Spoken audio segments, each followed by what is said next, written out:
Hello there. Look, I'm Jim Boyce. I'm playing the pastry drums instrument, steel drum instruments. I'll be glad to share with you something about the instruments, where they came from, how they get here, where they're going. But it's all Africanism, Pan-Africanism. Some came here, some went to South America, and then you have the archipelago of islands called the West Indies. Specifically Trinidad. Trinidad is 7 miles from Venezuela. I was there, the last point. But the long story is that pilgrims travel with their culture. So drumming was a part of life for the laborers in the fields, etc. You had to have drumming. Even in church services, the blacks had that. It's a compulsory thing in black folk. Music is in you, whether you like it or not, it's in you.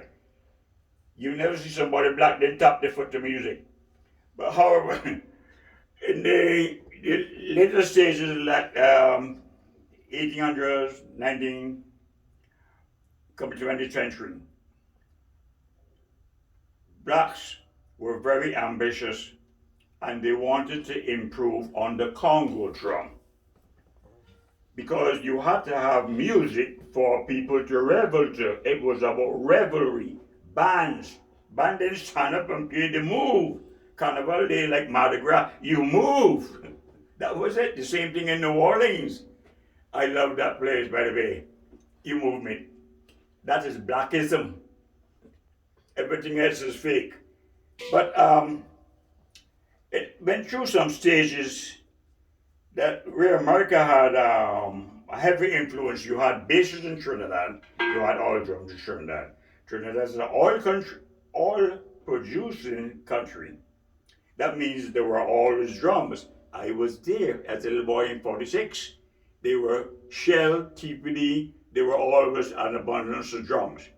The fellas up north didn't have no oil fields, so they stole the American drums, understandably so.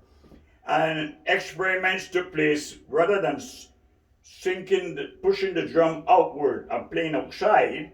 Now, in 1946, a young gentleman by the name of Elie Monette, an engineering student, he concaved the drum, which started a revolution in the country. Everybody wanted Mr. Monette drum.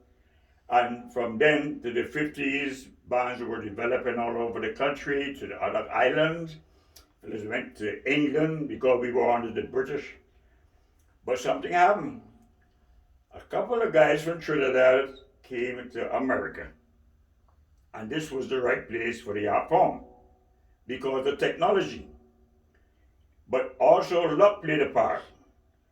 Because in 1960, you had the Canadian, it was a state fair. And there was a band from Trinidad who was playing the state fair, was discovered by Liberace. As a result of that, he was so impressed, he had the band with a manager and an agent and a bus. And they were responsible for putting steel drums on the map. I can tell you, as a result, colleges, universities became interested in it. So much so, the traveling was rewarding. When you get a chance, not only the music, but to see America, places like where John Wayne was, or most of all Hawaii, where you go and you stand, that was benefit of traveling. And I can tell because I was there. But where it is going, the Japanese have very, very large groups. The last time the Chinese premier went to Trinidad, he walked with his own steel drum band to play the Trinidad national anthem and the Chinese national anthem. And it brought fruit for them because the largest airport in the world was just built in China and they used Trinidad asphalt to build the airport. But in the same time, they're buying Trinidad oil and Trinidad natural gas.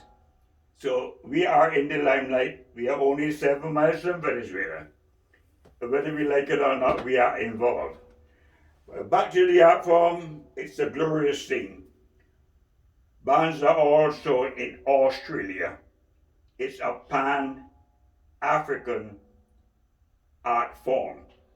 It so happened that it started to develop in the Caribbean.